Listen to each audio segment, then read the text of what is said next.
মাদক উদ্ধার, অস্ত্র উদ্ধার, হত্যা, অপহরণ, গুম খুন, ডাকাতি প্রতিরোধ এবং শীর্ষ সন্ত্রাসী গ্রেপ্তারে র্যাবের নিয়মিত অভিযান চলমান রয়েছে।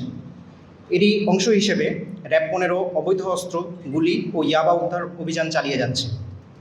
বিশেষ করে কক্সবাজার অঞ্চলের সাধারণ মানুষের নিরাপত্তা নিশ্চিতকরণ এবং অপরাধীদের দমনে র্যাব 15 নিয়মিত গোয়েন্দা নজরদারি ও আভিযানিক কার্যক্রম পরিচালনা করছে।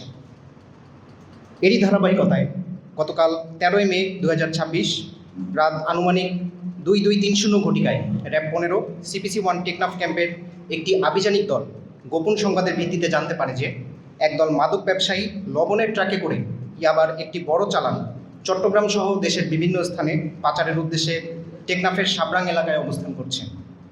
এরই ধারাবাহিকতায় উক্ত তথ্যের ভিত্তিতে রাত আনুমানিক 2305 ঘটিকায় আভিযানিক দলটি সাবরাং ইউনিয়নের ডেগিল্লার বিলের রাস্তার মাথায় জনৈক ডাক্তার এনামুল হকের ফাঁকা জায়গায় অভিযান পরিচালনা করে।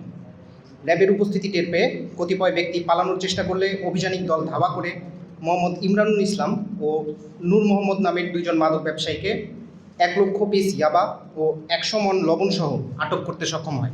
কালার এক্সপার্ট ডার্ক স্যাপ এবং মাইল্ড অন হ্যান্ডস টেকনোলজি সমৃদ্ধ অরিক্স অ্যাডভান্স ডিটারজেন্ট পাউডার আপনার লন্ড্রি এক্সপার্ট।